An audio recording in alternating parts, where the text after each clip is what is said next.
Hi everyone, welcome back to Creative Thrive, where we dive deep into the art and soul of creativity. Today, I'm thrilled to welcome a true master of transformation, an artist whose medium is hair. He stands as a towering figure in the world of hairdressing, a maestro of tresses, a visionary whose creativity and skill have not only earned him a prestigious spot in the BHA Hall of Fame, but have also seen him crowned Afro Hairdresser of the Year, not once, but 3 times, alongside his countless other accolades that underscore his extraordinary talent and profound impact that he has on the hairdressing industry. He crafts styles that really transcend trends, embody innovation and precision, and show an innate understanding of individual beauty.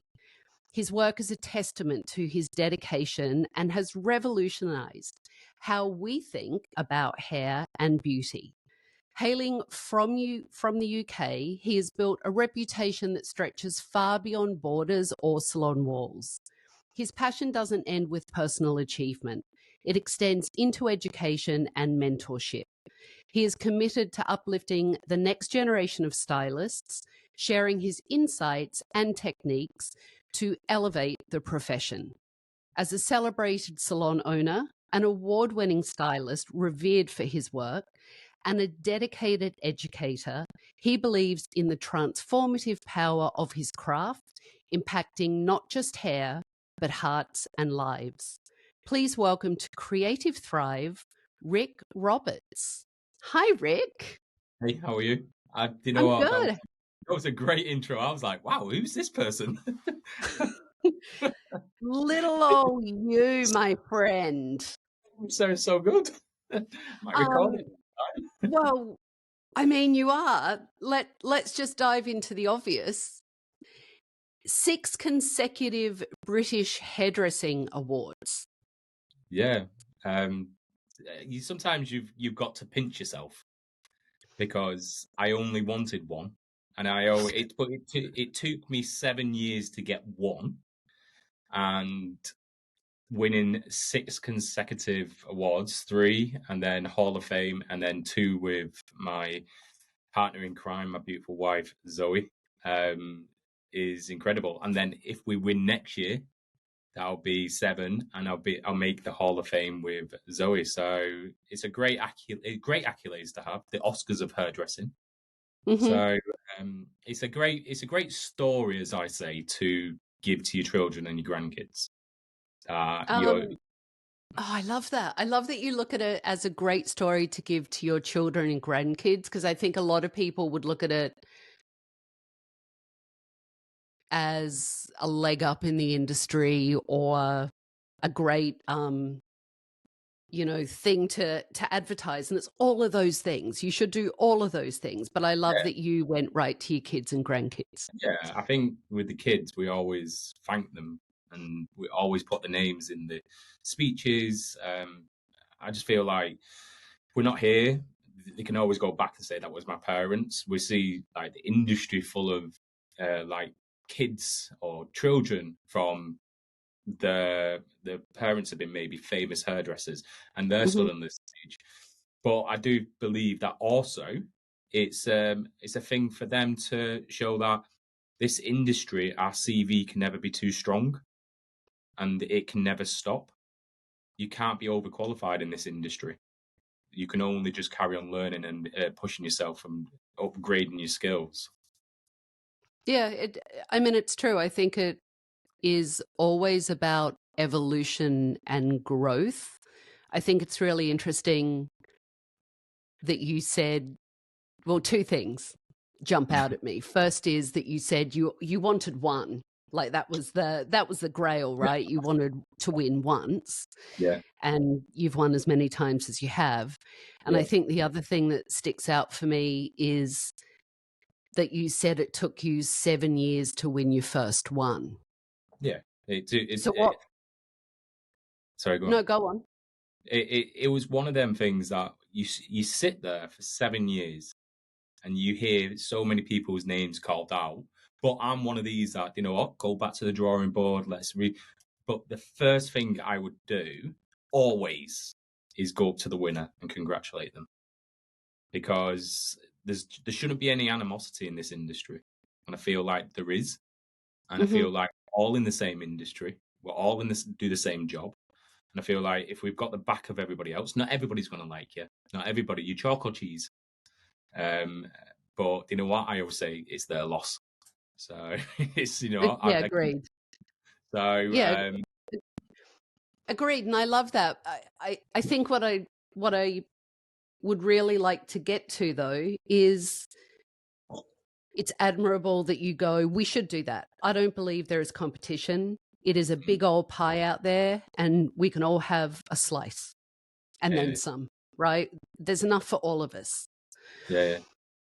But for many people, if you go in and you don't win, and then you keep showing up and keep trying, like you did that 7 times. So there has to be a point that you start to go, is my work shit? Am I shit? Yeah. Right? Like that's a normal thought process. What am I doing something wrong? Am I not doing it correctly? What am I doing? And also, it costs a lot of money to go into these awards. Like it's a village that helps you. Yeah. I've seen my costs just go up and up. And it is true. It does cost a lot of money.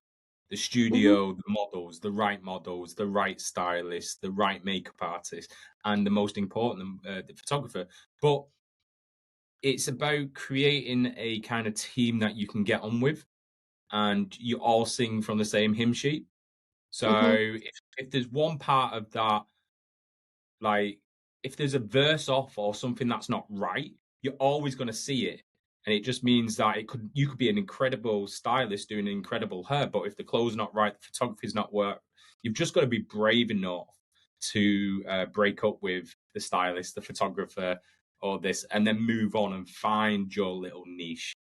And I feel like that over the years, I've learned that to just break up with, not become like, not to say you're not friends with them, but just break up with them, because you want the best out of everybody's work. You just don't click. And how do you, I think a part of that is also being brave enough to trust yourself and keep going. Yeah. I mean, there is times where Zoe's said to me, we're spending so much money on this, what for? And I said in my last speech when I was on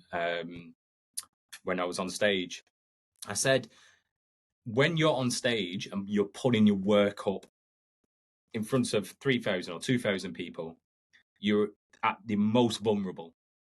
This is when your work is up there. This is your identity. But I said, it's not what you do with the winning of it. It's what you do with the finalist position too, coming up to it.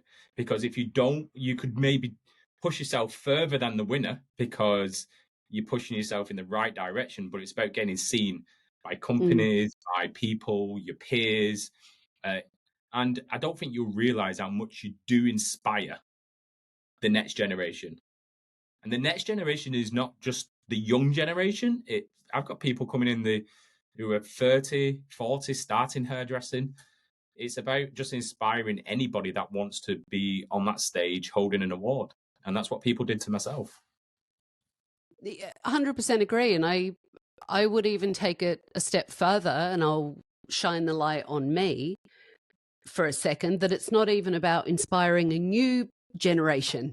Like that is amazing to pass our torches or what we've learned onto people, but it's inspiring, people like me that have been in the industry forever. I look at someone like you and honestly, all the guests that I am talking to on Creative Thrive, and I'm so inspired by you all and the work that you're doing and how you're showing up and the process. So that creativity of other creatives showing up elevate all of us. It raises the tide for all of us. I think so. I think it's 100%. I like Tabatha. I've told you in the past. I remember seeing you on TV and just like I used to record your series all the time, and like see you how you run. And I still talk. There was one episode when you told someone not to eat on the shop floor, and I still keep it here now in my salon.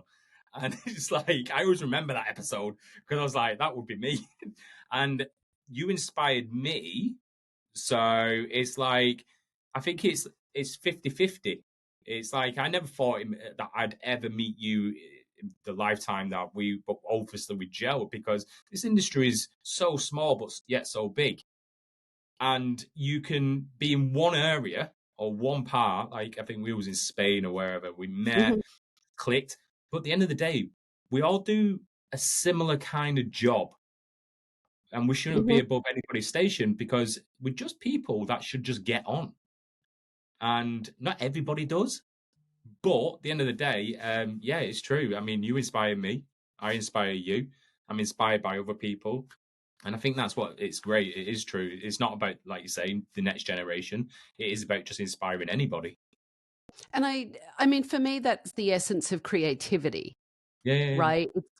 It's taking what lights you up, what Yeah, fuels your passion, yeah. translating it from, I mean, creativity starts here, right? It starts in your Mhm. head. Yeah, So yeah. transferring that into whatever your medium is, and then inspiring other people, then it's kind of like, you birth your creation for the Yeah, world it's to true.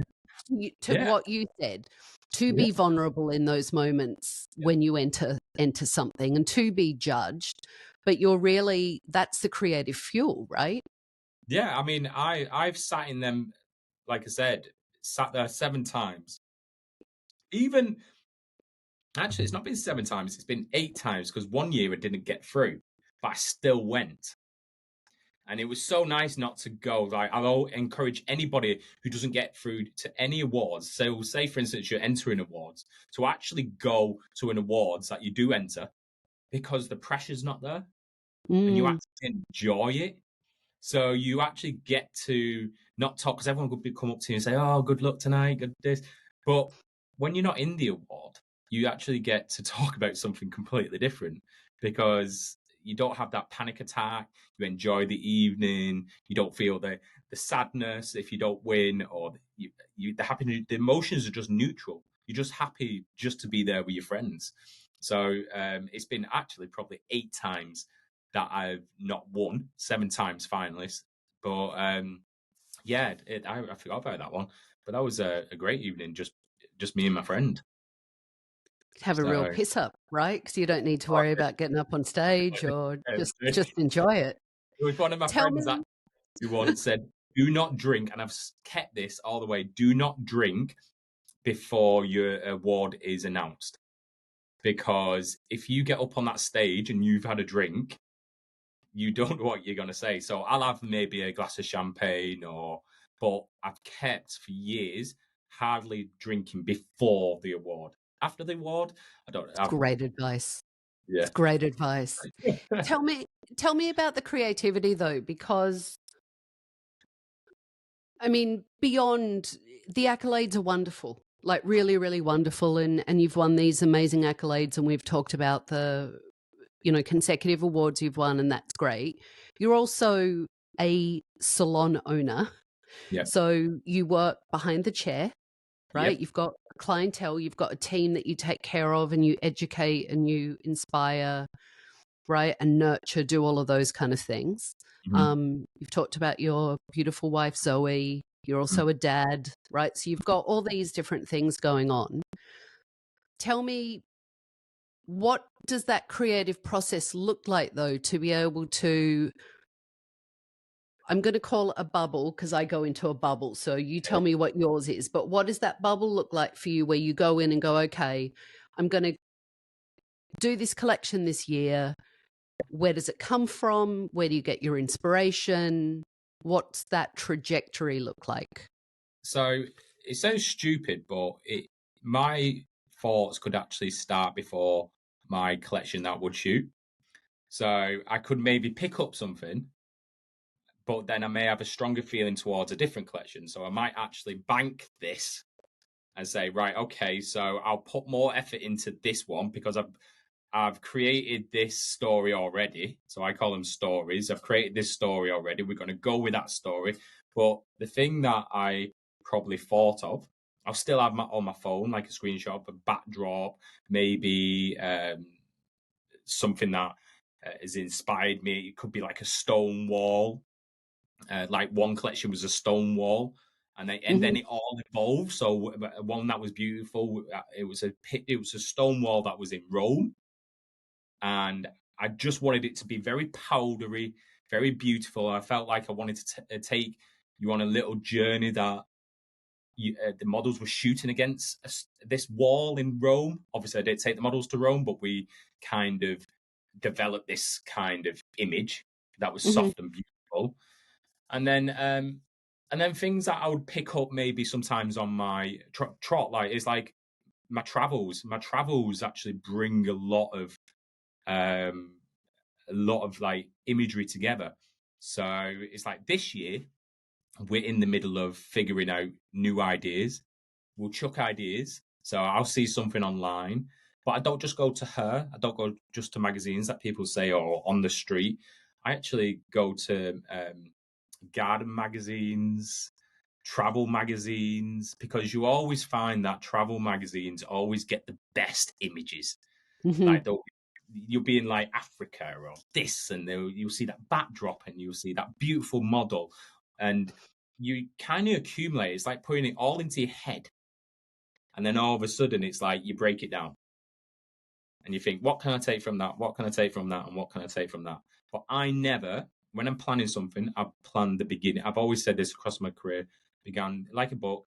I plan the beginning, the middle, and the end.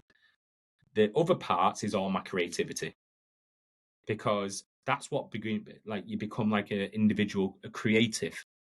You know what I mean?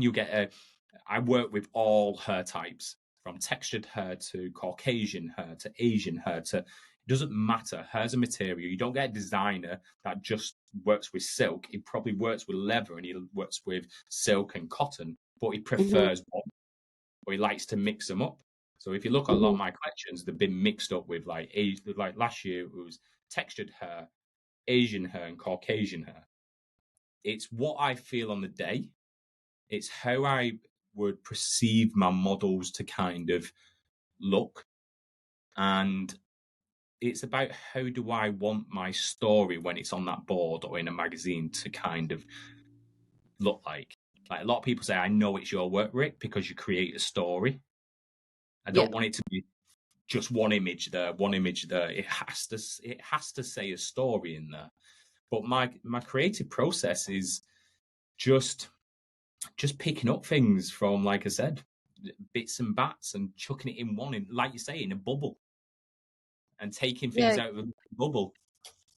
I mean, I think what is interesting and what is unfolding and having conversations with creatives is it's always a story. Yeah. Creatives, right? And I'm making such a generalization here, but creatives appear, and I believe, I know as a creative myself, it's always telling a story. That's what you're trying to show 100%. Show to someone, and you do have this really beautiful cohesiveness to your collections, right? Or to your stories. There is, you can see the threads all the way through, and it does tell a story. Yeah, I think it's like anybody, like you say, a creative. Look at Dior, look at Chanel. I reckon they would start off with they could start off of how they want their catwalk to look. So I think is it Gucci, Chanel, and Dior put the biggest efforts into creating an atmosphere around their clothes. So why can we not create an atmosphere around our shows, around our photography? We want someone to look at something and go, I feel that emotion. I want to look into that model's eyes. And I always feel like now I shoot like I want every model to grace the front cover of a magazine. So if I'm shooting hard, like a hard collection, I'd think, right, okay, I want this model to be over across Harper's Bazaar, maybe Wonderland, all these really kind of strong, dazzled magazine. But then if it's really soft, we want it like something that would be across the, like Vogue. This is how my head works. How it perceive and bring you into this little emotion. I'd love to shoot Afro hairdressing awards again, but I'd love to shoot for the awards. But this collection, I want to shoot for me because it's an idea. I won't do it this year because it's going to cost. But but I want to shoot this collection for myself because it's an idea that I've had in my head for a long time, and I want the images to be hung around my house because I just feel like it's going to create an emotion. Maybe not in the world of her. It could create an emotion. People with race or someone who wants something beautiful or strong or whatever. So that will probably come out maybe in the next couple of years. Get some money. I can't wait to see it. I love, I love that you talk about the emotion though, because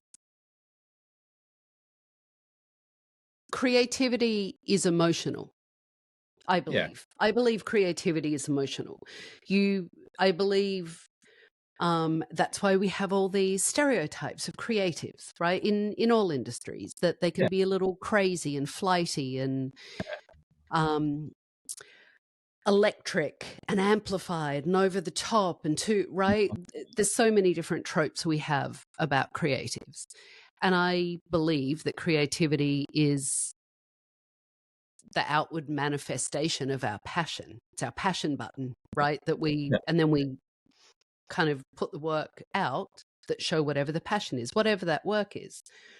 And it's emotional. It's an emotional process. And you seem really comfortable to talk about the emotion of it and to evoke that emotion, not only what you want to feel, but what you want other people to feel. Yeah, I feel like I wear my heart on my sleeve, and every kind of award that I put, I've always held my tears back because everything refers back to maybe one part of my life that if I'm talking about one emotion, it will always bring another emotion up. And then it's like a knock-on effect. It's like a domino effect. And then you start feeling, and I think, where did that catalyst start? It started with an image, but actually now I'm not thinking about an image. I'm thinking about something else. But that's an emotion. And it is passion. Our motto for our salon, and it has been for years, well, since we started, is passion and creativity. So it's we work with a passion, not just for the industry, but a passion for anything that we do. And we have to have that creative side. And it is true, like creativity will bring on passion, bring on emotion.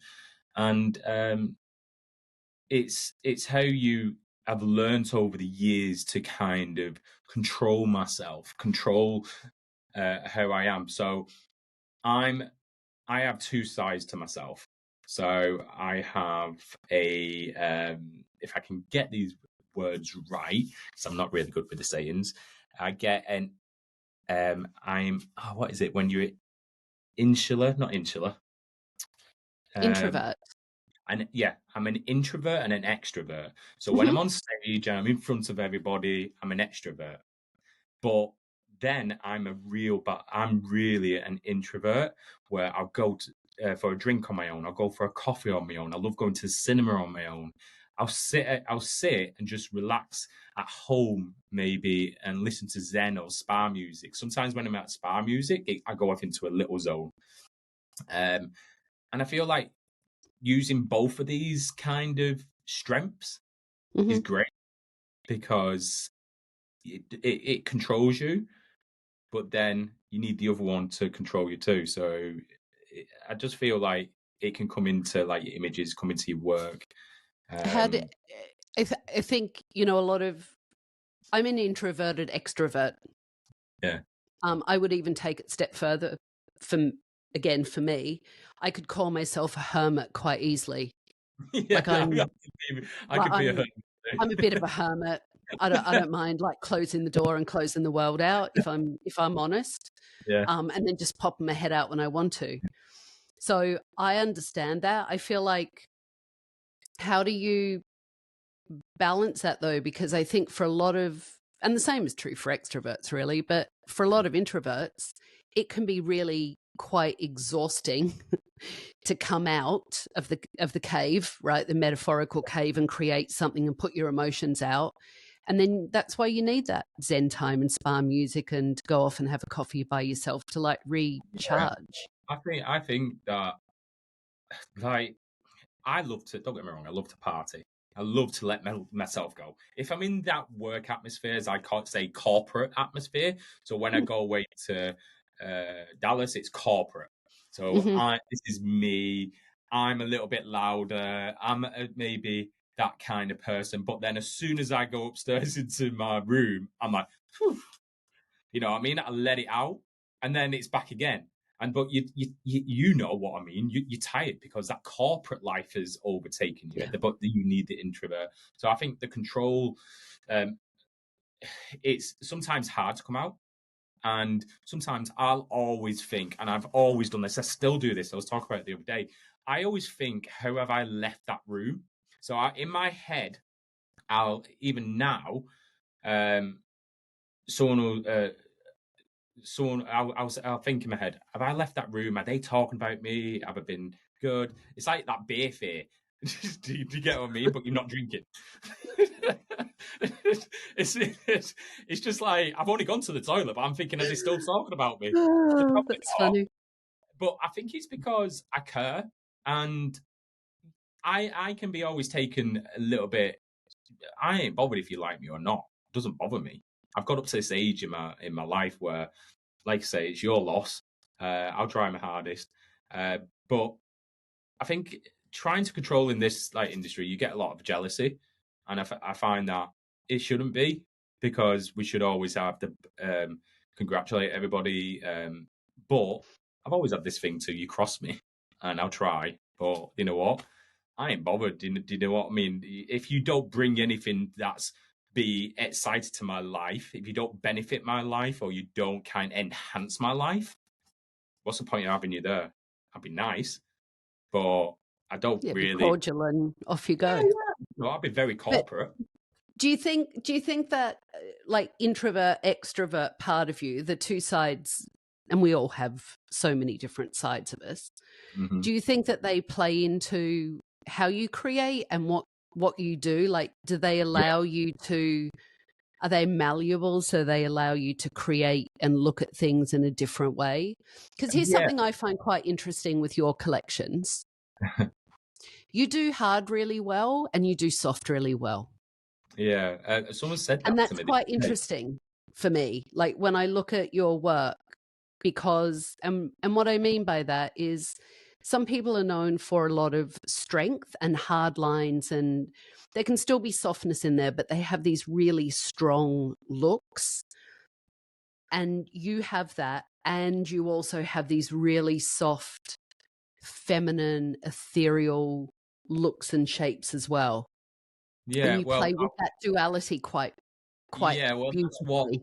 what we like. We love to do, because our last, not last collection, last year, the year before, was called Ethereal or Everal, and I think that comes to, like, it probably lends itself to being an introvert and extrovert, maybe a little bit ADHD. I don't know what I want to be great in. Do you know what I mean?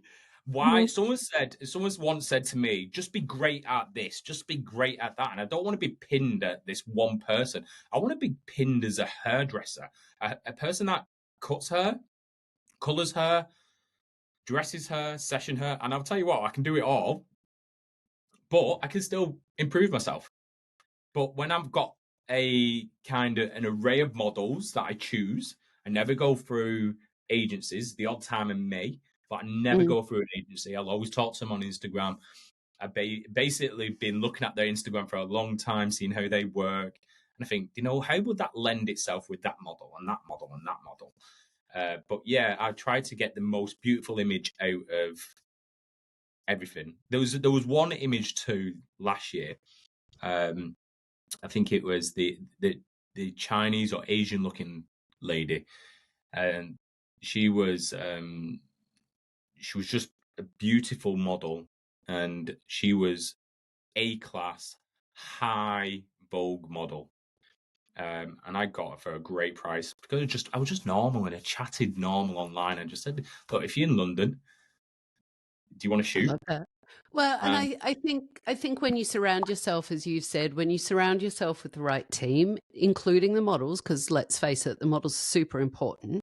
mm, That also they wear your excitement, they wear your passion, and they wear your creativity, yeah, right?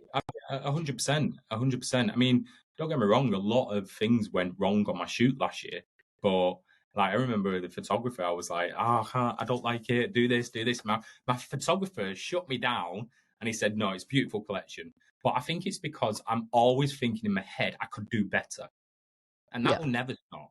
So someone will say, "When do you start your next collections?" Well, I started before they even got to it. So as soon as I've got it edited, I'll start thinking of my next collection. So once they've all gone in, that'll be it. I'll be like, right, where's the next one coming? So What for? that It's just creative, constant. And it's it's constant. tiring. You know what it's like. It's tiring for anybody that's a creative. It's so tiring because it's always Yeah. there.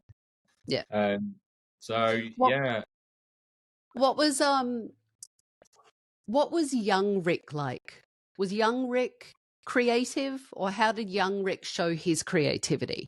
yeah. So I was talking to Zoe the other day about this. So I've started wearing these big baggy jeans again, big '90s jeans. Today I'm like a chameleon. I can change every day. Like today I've got skinny jeans on. I've got this on, but tomorrow I may look like a farmer. One day I might look like I'm in the '90s band. But it's like I said that I've always been this creative side. My dad's always had a go like, "What are you wearing?" You know, I mean, he still does it now. I'm 42 this year, and my dad's still saying to me, "What are you wearing?" But I think it's slowly. I think it's taken me a long. I know I will get to your question, but I think it's taken a long time for my dad to understand me now because he got on best dressed at the British Hairdresser Awards this year, and he came out. He came out in. My mum's always loved it. He came out in this tie with all glitter on. The first time he ever went to the awards, he looked like he had some kind of hernia in his pants or something. He'd just gone to a second-hand shop or something. I bought these trousers that didn't fit, so I took him shopping, and he's just enjoyed it. This time, he looked like a billionaire playboy with his glasses on, um, like sunglasses. He had this tie with glitter all over, but then he came out with a gold chain over the top of his, and I was like, Dad, that even I'm saying it's too far. So I feel like young Rick has tried to always push the boundaries a little bit of creating clothes. I was always known because at first I was an electrician. I think we spoke about this before. I was a Sparky. Worked on site. Had these big curls, and then obviously I fell into hairdressing, and then I started going through experimenting with every clothing outfit going. I remember when boxer boots were out, and I was wearing boxer boots with a stripe. I looked like a robber. I don't know what I was going on. I had a black and white shirt. Like the That was too Hamburglar. tight for me. My nipples were sticking out of it. I had boxer boots on and the tightest jeans, and I weren't the skinniest, but I went to work in it. And I've always tried to push the boundaries of clothing, and I feel like that's my creative side. But my brother's always been the same. He's never been like that, but he's always seen me be the person that's always wearing something completely different. So you and I personally, when we've sat down and had one of, because we've had a couple of really epic conversations, Yeah, and you told me that you were an electrician. yeah. What was the jump from, because that's quite a jump, let's be honest, it's quite a jump from Yeah. Sparky, right, to hairdresser. Yeah. It's not linear. That road's not a linear road. No. So it was a big jump actually, because the firm. So actually, I did I was electrician. The firm was going bust. I was near the end of my career, so I was like a month away from being a fully qualified electrician. Tried to go and get a job, couldn't get it because they all wanted apprentice. Then I went into sound engineering. So miking up bands. I was working on 32, 24 track studios, working with electronics. Too much for me. And then at the time, it was an ex-friend. She was a hairdresser, and I went. Well, let's say ex-friend, ex-girlfriend. I've been polite. Ex-girlfriend. I only went in to impress. I remember this guy coming in, and I was sat in my rigger boots, and I was in this chair, and I was just looking at the at him, and he was in suited and booted. I've just come off site or from college or uni or whatever. I looked like a state, big afro going on, and he just went like that and cut the bottom of the hair. And I was like, and all she went on about all the way home was how good he was. He was amazing. He was so. I'm like, he's cut. I could have done that with a level and just cut it off. So I remember I wasn't enjoying what I was doing, and then I went into hairdressing just to impress her, and then realized that I had a love for it. It was the first time I had 100% on my exams, and I remember I went to a college, and the college said I've got the wrong attitude for hairdressing because technically I was maybe asking too many questions and all that. So I think it drove me to push me more, and then got onto teams. I got onto the L'Oreal ID artist team. I was on that for so many years. Evolution team. I think I was on teams for like 6 years, getting educated by Trevor Amazing. Story, all these guys, and then the rest is kind of history. Getting on with Matrix. Amazing. So yeah, Quite it was. interesting though. Like, it's interesting to me because I like to believe that we're guided in the direction, in the trajectory our life should take us. And the choice is ours, right? Yeah. But I do like to believe that the universe guides us to an occasion where we then get to choose, right? Which door are we going to go through? Yeah. That's what it sounds like with yours, that such a different career. And even though you chose the hairdressing door Yeah. as a way to impress, right, this girl, look at what has happened in your career and the life that you have built and the legacy that you are building for your kids and your grandkids. I think it. I think it is. I think that it had a journey, and it was only me that had to take that next step. It's like a branch of a tree. I always say you build your foundation first, and then all of a sudden you have these, or like a tree, it grows up different branches, and you choose which one. But I wanted. It sounds really horrible or big-headed, but I wanted to go up all because that's my mind. I wanted to try that one. I wanted to try that one. Jump back and we try that. And I think that's why I'm a bit of a creative. Like I like everything in the industry. I get excited. It doesn't, I'm going to reframe that for you, right? Yeah, Because anyone that's listening, but also for you, that isn't big headed. I think that is part of what we're put on the planet yeah, to do, is to try a whole bunch of different things. yeah. And it's part of being a creative. I think just sitting in a linear lane and doing this one thing forever, right? Be like cutting a bob forever. Yeah. It's great if you love bobs, but at one point, are you not going to be sick of cutting that bob? Right. See, So it's so true. My clientele is so vast, and I that's thank creativity. myself. Yeah, I just thank myself.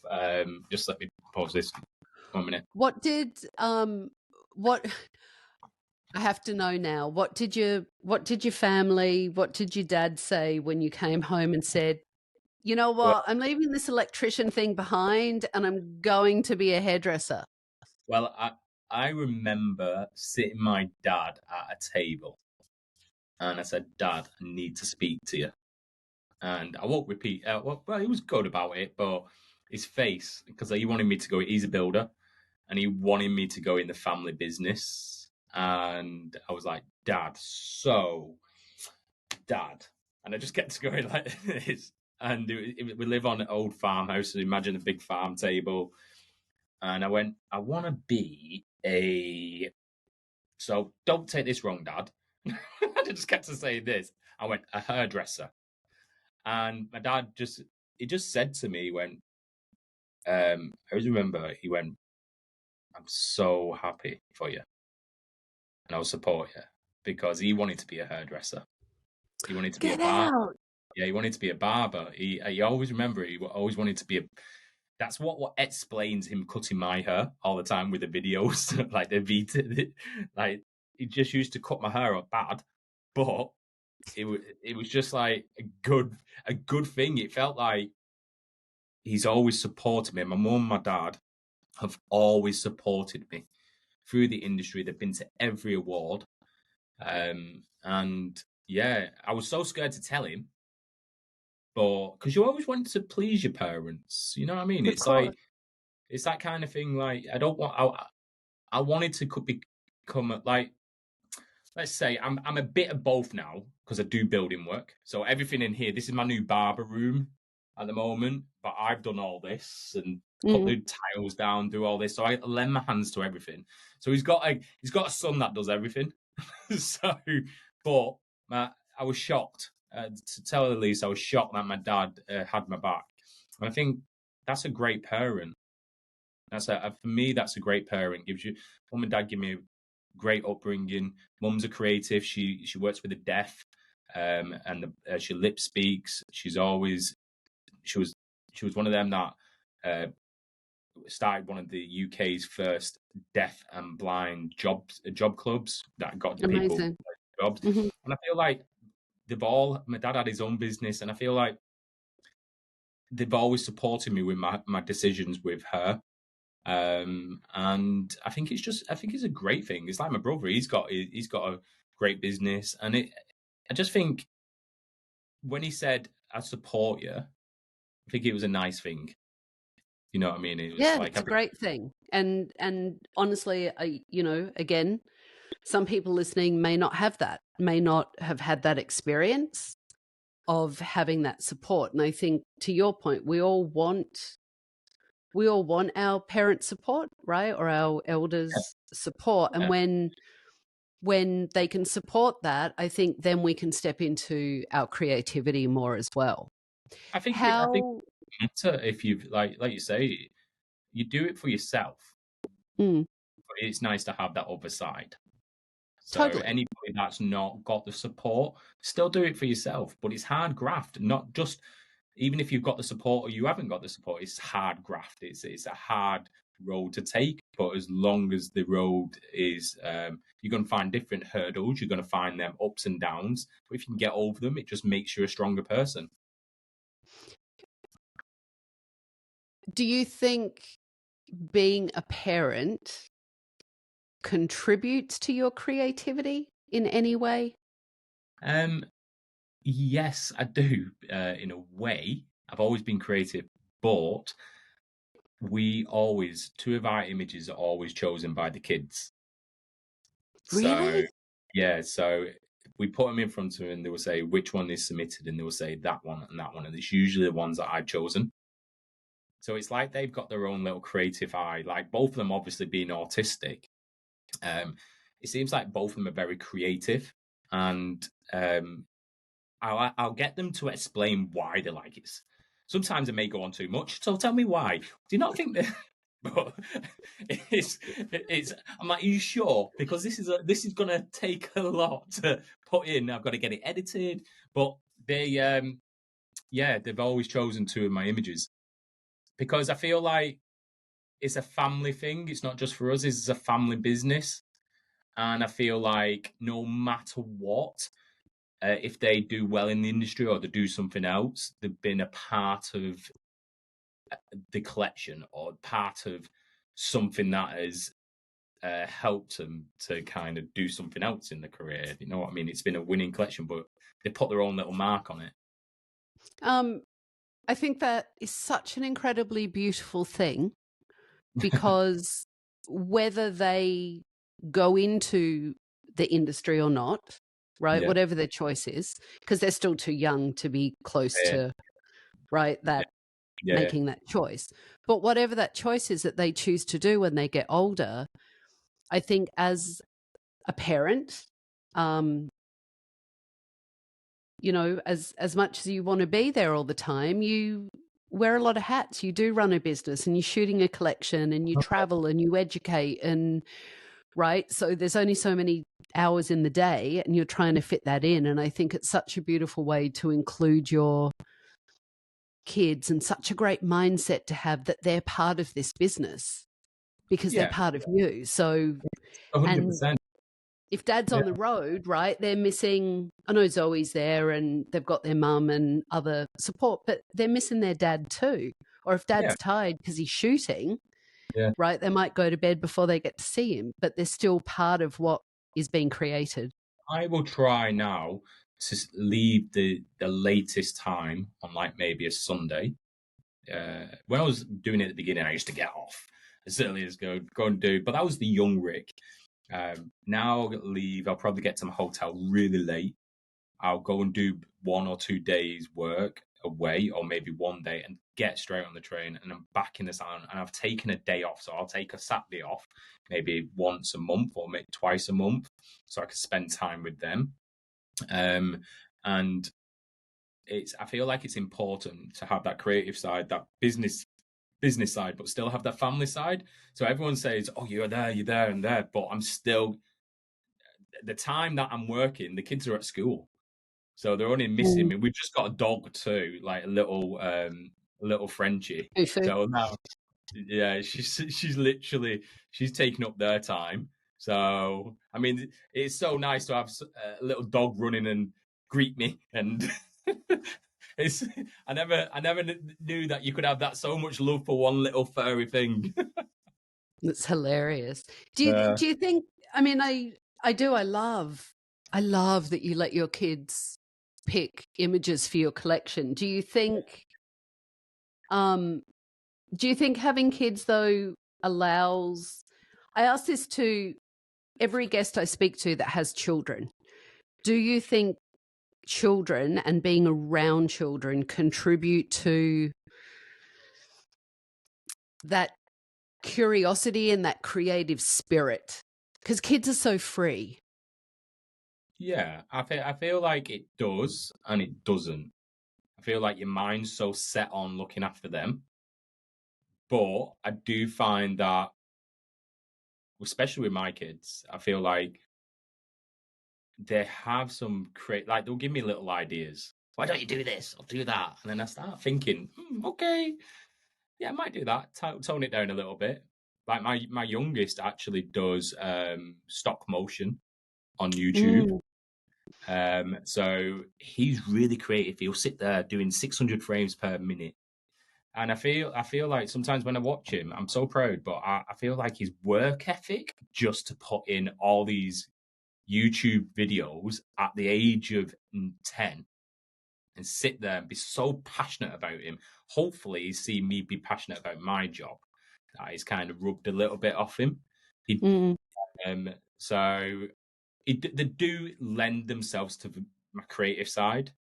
But I know it sounds, I don't always want them to. I feel like I just want to enjoy them as the kids, and then later on, like I say, I get them to choose two of the images.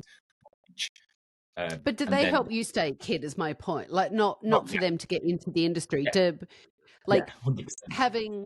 Having children, does that help you stay or connect a little bit with your childlikeness that adds to the creativity? Yeah, I mean, I'm a big kid. I think what it does, it keeps me young. It keeps me fresh. It keeps me excited. I feel like I've got a drive to make the kids look at something and think that's excited. I feel like I've got to shoot for them to choose an image. And then if I don't shoot, I've got to explain to them why I've not shot. So yeah, 100%. It keeps me going. It keeps me striving to be the hairdresser I am, being young, it's like I feel like I'm trying to get into a bit more running at the moment so I can keep up with them. But that's great Mm. because I'm more healthy on the shop floor. So I think they've got, and it's more healthy for them. So I think it's a great thing to have kids personally. And if you don't, get a dog. Okay. I've got a dog. Kids, that train has totally left the station. And definitely not my jam, but yeah, the But, puppy, totally, totally. yeah, Tell yeah. me, as we kind of get to a few more questions that I have, and we wrap up. What does it mean beyond the accolade, right? Like you said yourself, your salon and Hmm. you is known for its diversity. That you Hmm. do all hair types, you view hair as a fabric. Yeah. Across the board, you are proficient and always learning with different hair types. And our industry serves a very diverse clientele. Yeah. And how does it feel though to win Afro Hairdresser 3 times in a row? Do you know what? And what would you tell anyone that is listening about expanding their boundaries? So, firstly, to win Afro Hairdresser of the Year 3 times,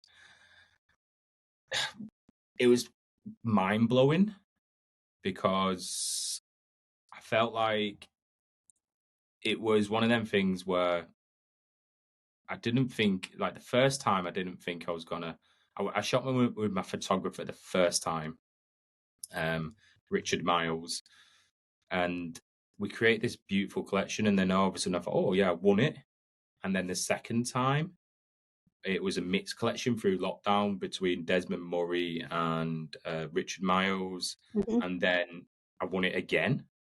And then I got up to the third time, and I created this collection. It was just color, pop, and all this, and I'm thinking, I've got a chance of winning it 3 times and being the first person in the history of 38 years of the British Hairdressing Awards in the Afro section to win it ever. And then when I won it, I was like, it didn't really sink in. And then I just thought, wow, I've won it 3 times. I'm up there, slightly emotional.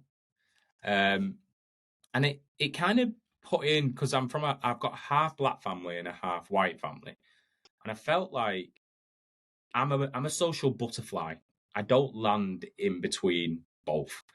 When I've got a bit of colour in me, I'm looking drained at the moment. But when I don't land in the white side, or don't land, I'm too light to maybe be in the dark side. So I felt like I've always been pushing myself, and I felt like it was like a mark to say, do you know what? I do textured hair. It doesn't matter what colour I am, what race I am. It's all about skills and about imagery. It's how, like I said right at the beginning, how can I create this story? You've all become emotional and connected to these images for them to win. It doesn't matter what skill is. I do this hair and I do this hair. So to win it was an emotional thing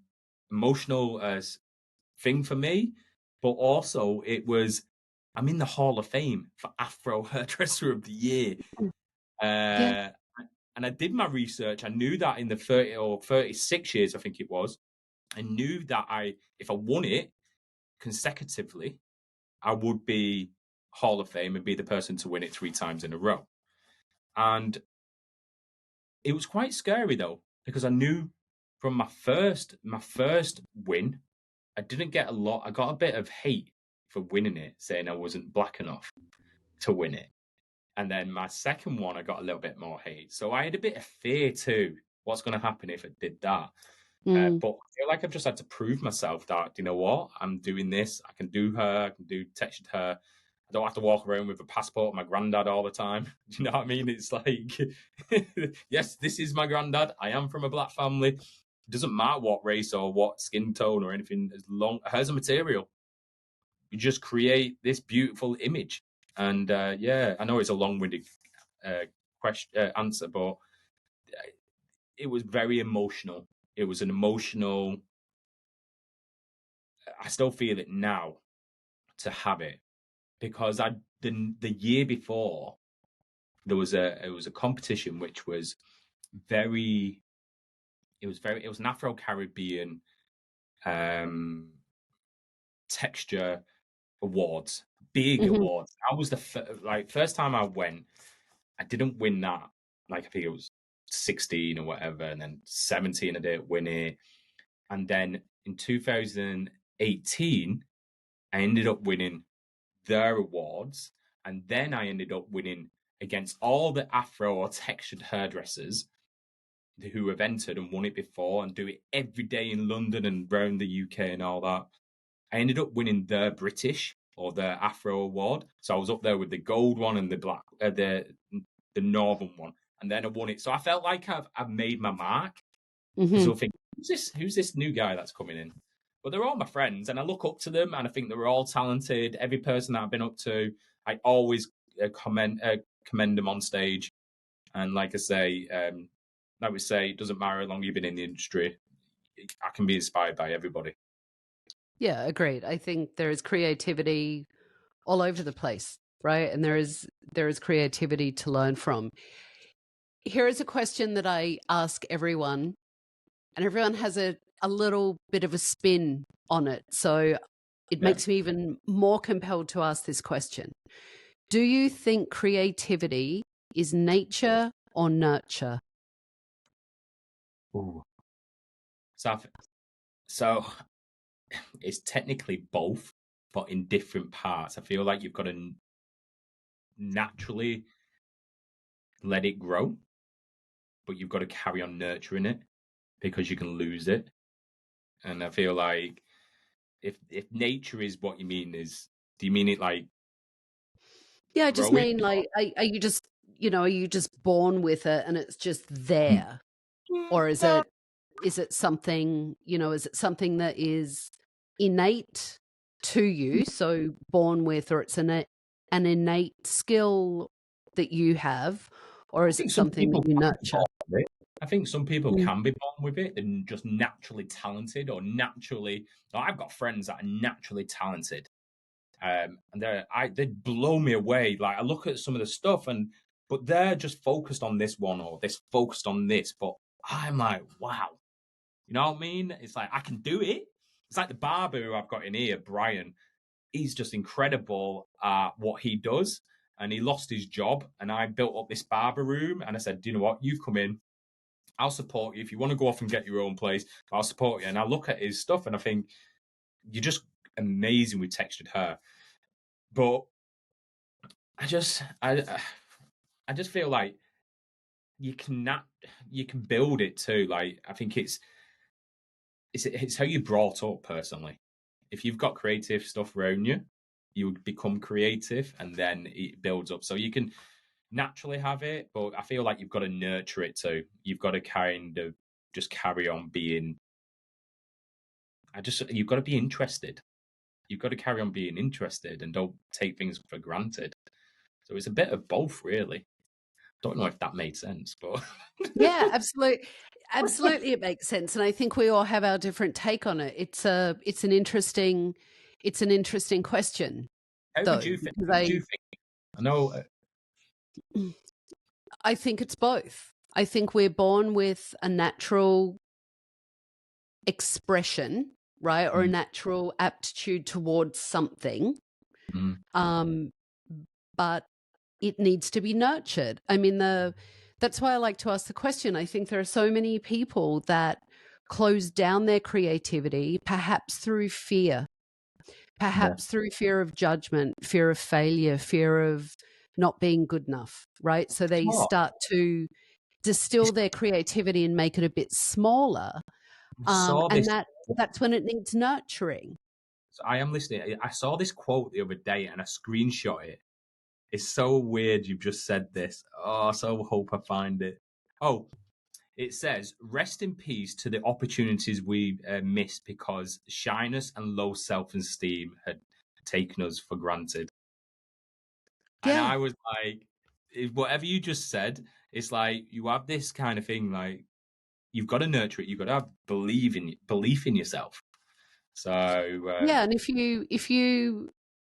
you don't believe in yourself, and there are many people out there, and I work with many people, right, in my business that don't believe in themselves. If you don't believe in yourself, then you have to find someone that believes in you just as you are right now, right, in the perfection and the totality of you right now, that can nurture you enough to start believing in yourselves to then take the next step, right? And that is whether it's a mentor, whether it's a boss, whether it's a coach, whatever it is, because that's why I think nature and nurture, it's both. I think we're born with this creativity and expression. I think many times as kids we're told, don't do that, don't draw on the walls, don't do this, stop doing that. You drew outside the lines, those colors don't match, right? There's a million things that we're told, and we close down our creativity and kind of shrink it and make it really small. And if someone can come along and nurture us, whether it's through the imagery that they produce, the work they do, taking us under their wing, right? Reading an amazing book, watching a great movie, going in and getting, an amazing meal, anything that can unleash a creativity within you, then you can get it nurtured and bring it back up to the surface. Yeah, it's so true. All it needs is a little bit of water. It just needs that 100%. creative stuff. You know what I mean? Sometimes a little bit of water, or sometimes like other things, just like, unplug it for a second and re-plug it into a different socket, and then watch everything spark. I think sometimes you just need a little break, because sometimes you could have so much going on in your life that you just need to stop and then look at everything and think, right, where am I going now? Am I doing this, doing that? This made me happy. This didn't. And I feel like it's one of them things where you nurture what made you happy and you don't nurture what didn't make you happy. So I feel like you only seem to understand that when you get a little bit older. I feel like you're testing the waters when you're very young in your creative career. Hairdressers, stylists, fashion stylists, designers, builders. It's like, what do I like? Where do I want to put my passions? And mine, like I say, is educating. I love my educating. I love my shooting. I love creative directing. I did a creative director shoot for an extension company, and we made the work look absolutely beautiful. But it's because but it was with a team, and we nurtured the young artistic team. We just helped them, but hopefully they can put them skills onto somebody else. So yeah, I mean, I think that's why creativity is so fascinating, right? Because it can be both. It can be nature, that it just, you see, proteges out there, creative geniuses that just know how to do things or know how to create things, right? Visual artists out there that just have this innate quality that it just comes through them, and that feels very much like nature. If you look at a lot of contemporary artists, and artists now as well, it is just something that comes through. You see a lot of kids with it today that just have this creativity that come through, and the things they create is quite extraordinary. So if that's nurtured, it will explode. And for people that maybe have lost their creative spark, if they can find a way to nurture it and to look for it, then it doesn't go away. It just gets, as you just said, Rick, it gets a little buried under the busyness, the busyness of life. And I think for a lot of creatives, we're taught perhaps or told maybe that we're, again, too much or too singular in vision, or too obsessed, or too, right? It's always too. And we True. small ourselves instead of realizing that those people are actually too small and Yeah. too scared and too unenlightened to step into their greatness. Yeah. It's 100%. Everything you just said is 110%. I mean, it's so true. I just feel like nowadays there's so many people that want to be it straight away, but they don't need they need to kind of build and like just I don't know. I feel like I know it's going off a tangent from what we said, but I feel like I need to say this is that there's so many people that don't see the graph that maybe other people that have been in the industry for so long.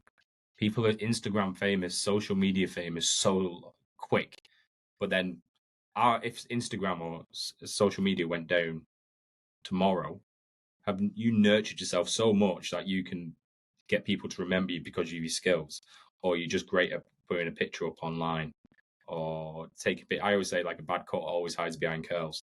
So it's just one of these that I just feel like whatever you just said is just there's a lot of people that will knock you because it's just one of them things where I'm stopping myself from saying stuff. No, So no, that's okay. So, I think for me, I'll take it a step further, and then I've got a wrap up for you. But for me, I believe creativity is a lens through which we see the world. Yeah. It isn't an end result. So creativity for me isn't an image or a haircut or a color technique or a dress or a painting. That is the manifestation of what my passion is, right? Which is what we said earlier. That's how I outwardly show the world what I'm passionate about is what I create. Yeah. But I think creativity is something that we approach the world on. Creativity to me is looking at, you know what, I didn't win this time, but next time I'm going to look at it differently. I'm not going to look at it as a loss. I'm going to look at it as a learning to get all this extra information to get to the next time when hopefully I will win, or I'll just like raise the bar on myself, right? Creativity is the lens we look through. And I think, that is something that you do, whether you realize that you do it or not. I feel like you say, creativity, you look completely different at things. If you're a creative, you're always looking this and that. Like say for instance, your background. I've noticed like the faces in the background. Some people might see just like doodles of lines. Your glasses, your Prada glasses, but they've got turtle shell all over you. Your little crystal in the back. There's so many little things that your mind's always picking up on. And I feel like if you're a creative, you're always like looking like this but you focus on one thing, but you've got your provisional. Is it provisional? Peripheral. Yeah. Yeah. Your peripheral vision. It's always going off somewhere else. Well, and I think, it is how you look at things and things that you pick up on, and that is creativity. And I think it's really important for everyone and really important in the world of how we view things, not just in a linear way, in an expanded way, and it's how we tell our stories. Yeah, I always get that's creative. One thing I'd say, like to your listeners, is you've got anybody that's doing it is like even myself, probably yourself. I get still nervous now going on stage, teaching new. Like obviously, I'm going to be off teaching in the States. So I'm getting nervous going teaching them because it's a new kind of people for me to teach. You never hear of the bad things that happen or the nervousness. The guy that I think it was a chimp paradox. I don't know if you've ever heard of the chimp paradox, where it's about controlling that chimp inside you. There's this doctor that read a book, and it was about if you let a chimp go off into the room, it would go crazy, literally go crazy and rip up everything. And that's like your nerves going, panicking. But if you chain it up in the corner, it just goes nervous in that corner. And it's like you're inside, you've got to chain that chimp up, and bring your human side forward. And I feel like I know you didn't ask this question, but I just felt like someone asked me, "Do you get nervous?" And I felt like it was right for me to say it on your podcast. So just feel like for your listeners, never let your nerves stop you from doing anything that's great, because it's only a story that is a part of your life, and you can tell people that you get nervous. 100% agree. Listen, this podcast is really all about, and the focus of it is about creativity and what that process looks like. And I think part of that process, it will look different on all of us. We wear it differently, right? Because it's totally individual. And I think part of the creative process is how we can view the challenges in our lives and overcome them, like the fear and the anxiety and the things that, especially a lot of creatives, again, I'm generalizing, feel because they are more sensitive. Yeah. Right? They are putting something out there that has the potential to be judged. So, yeah, it's a great message, is to not let carry on. You carry on creating stuff that, try things, get a doll's head or get something, just create, because that one thing will probably be amazing. There might be 10 that is wrong, but you might find the one that actually be perfect. Yeah, fine. And also look at it. You know, one of my most favorite ways to be creative is just to reframe something, tip the glass upside down, right? We all have heard that the glass is half full or half empty. Well, you know, get a smaller glass and then it's full all the time, right? Carry a shot glass around. And just look at it totally differently, and then it changes your whole mindset, your whole perception, the way you show up for yourself and the way you show up for other people. 100%, 110%. I mean, like I say, we opened our doors in 2007, been open 17 years, this salon. We've gone through a lot of different things, but we've always kept that passion and creativity, because that's what it's thrived. It's taken time to build up that and learn what the passion is and what the creative side is. You learn from mistakes, and then you build from mistakes. But never let anybody pull you down. Don't let anybody say you can't do something. Remember, you can break up with teammates that don't lend things to your shoot. Maybe introduce somebody new to them, or you know what? Don't be scared to just do something different and have that, like I say, passion for the industry or whatever industry you're in, and have the creative side. And when you put them both together, you have passion and creativity, and that's what strives you to be this creative and forward-thinking person. So just go and do it. And then you can thrive. When you can really put those things together and meld them together in the right way, then you can thrive in all ways and always, which again is my hope for the world and for everyone listening. Thank you, Rick Roberts. It was a joy. It's been too long since we've spoken, so it was. I so appreciate your time. Please, anytime, Thank you. Thank you. You know, we've always got your back, Tabatha. So it's an absolute pleasure to come here. That's why I came to the salon, because I didn't want anything to disturb my conversation with you.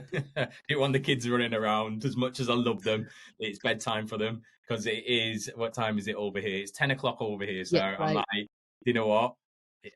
I want the kids to sleep. They've got school tomorrow, because I knew one of them was grumpy this morning.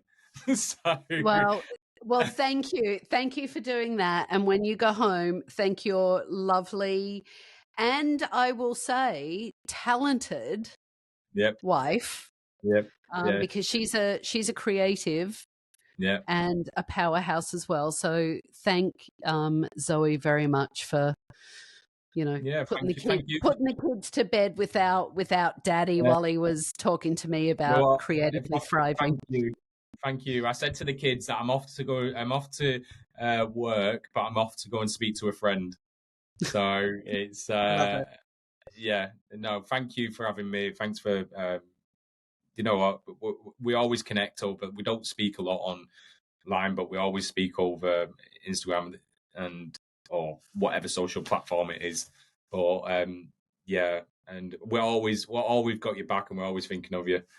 And thanks for everything that you've, not to blow smoke up your butt, but if that's a word, I don't know if that's a word in the US. It is. It translates. I'm trying to get it. But you know what? Like I said right at the beginning before we was off not recording, is that you give me a stepping stone through all your TV programs, all these kind of things that you did on social media, but your TV, and it was just wicked because you empowered me to become the hairdresser I am too. So thank you. Thank you. Thank you. Means a lot. Yeah. I will see you soon. I cannot wait to see what you create next. Yeah. See what happens. Reflecting on our conversation with Rick Roberts on Creative Thrive, I'm struck by his thoughtful approach to every aspect of his work and life. Rick shared with us that in the world of accolades and awards, it's essential to honour others' moments as much as our own, showing respect for the accolades of the community and for the craft itself. When it comes to emotion, Rick encourages us to welcome it, let it guide us, and let it be part of our creative exploration. And Rick passionately advises staying true to ourselves means committing to our path, undeterred by external noise or distraction, and allowing ourselves to speak creatively and boldly. And at the heart of what I'm taking away from our time with Rick Roberts is the essence of passion and creativity. It's more than just a mantra for his salon. It's a lived experience. Rick's openness and generosity with his creativity and with himself isn't just inspiring, it's transformative. He gives us all permission to embrace and share our passions, making the world a bit brighter, bolder, and much more creative. Thank you to Rick for sharing part of your journey, insights, and vibrant spirit with us on Creative Thrive. Let's take to heart what Rick shared with us and live passionately, create freely, and never underestimate the impact of sharing our true selves with the world. If you would like to explore your creative and personal growth journey further, join me at thrivehive.co, where we have live monthly classes. Learn more at thrivehive.co.